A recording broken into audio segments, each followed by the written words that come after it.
TD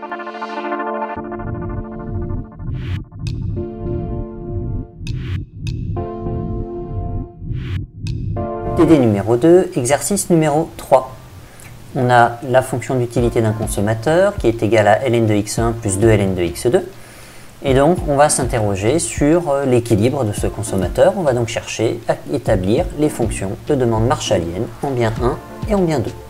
Une fois qu'on aura fait ça, on va s'interroger sur une autre fonction d'utilité qui nous est proposée, qui est égale à x1, x2 au carré.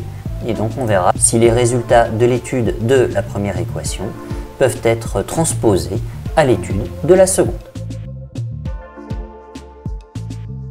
On va étudier donc la fonction ln de x1 plus 2 ln de x2 et on cherche à identifier les fonctions de demande marshallienne, autrement dit les quantités consommées en bien 1 et en bien 2 à l'équilibre pour ce consommateur.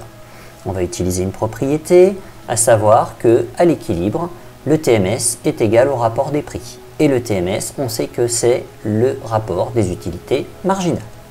Le programme du consommateur s'écrit donc UM1 sur UM2 est égal à P1 sur P2 sous contrainte de revenu, à savoir un revenu qui doit être égal à la dépense en bien 1 plus la dépense en bien 2.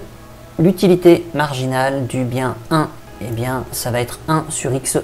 On dérive ln de x1 et la dérivée de ln de x, c'est 1 sur x.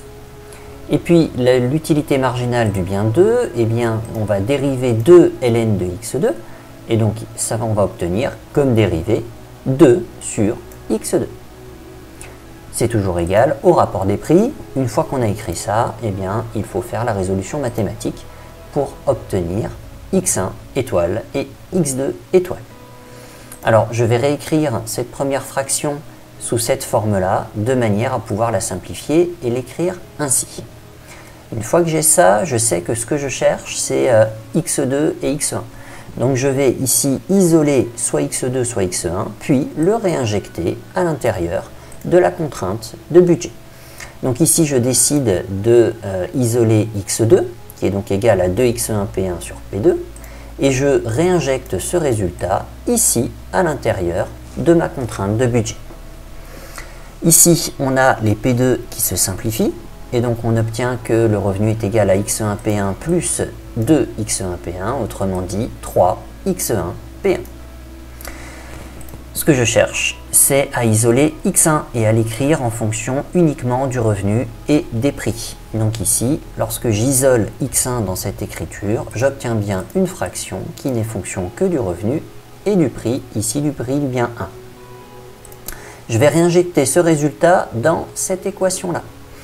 Donc ici, je vais remplacer x1 par la valeur qu'on vient de déterminer, et puis je simplifie.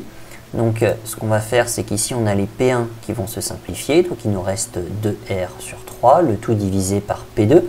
Autrement dit, il va nous rester 2R sur 3P2.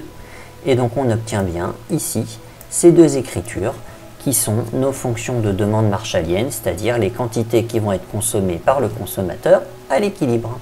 L'énoncé nous proposait une deuxième équation. Donc cette deuxième équation, c'était x1, x2 au carré.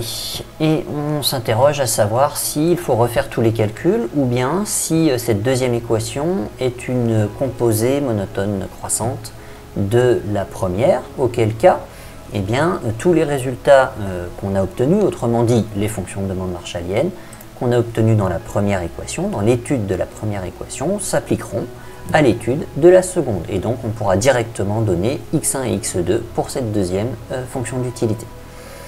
Alors pour cela, eh bien, on va voir si on peut réécrire cette deuxième équation comme étant une fonction de la première. Alors, la première fonction, c'était ln de x1 plus 2 ln de x2. Alors, ici, on a x1, x2 au carré. Alors, si on prend le logarithme népérien de l'ensemble de cette écriture-là, eh bien, on aura modifié notre écriture. L'inverse du logarithme népérien, c'est la fonction exponentielle. Donc, en fait, on va à la fois appliquer l'exponentielle et le logarithme népérien à cette écriture. Du coup, qu'est-ce qu'on obtient? Eh bien, on obtient l'exponentielle du logarithme de x1, donc ça nous fait bien notre x1 qui est là, plus l'exponentielle du logarithme de x2 au carré, ce qui fait bien x2 au carré qui est là. Compte tenu des règles d'écriture mathématique du logarithme népérien, le signe multiplié qui était là est remplacé par un signe plus. Ça, c'est pas tout à fait l'écriture de la première fonction d'utilité. Or, là aussi, si on utilise les propriétés du logarithme népérien, eh bien, je peux remplacer le logarithme de x2 au carré par 2 ln de x2. Et là, par contre, je retrouve bien l'écriture de la première fonction d'utilité. Par conséquent, U2 est bien égal à l'exponentielle de l'utilité numéro 1. U2 est donc une transformée de U1. Alors, l'exponentielle, c'est une fonction qui est monotone et qui est croissante. Par conséquent, les résultats obtenus dans l'étude de U1 s'appliquent à U2. Autrement dit, quelles sont les fonctions de demande pour U2? Eh bien, ce sont les mêmes fonctions de demande que pour U1.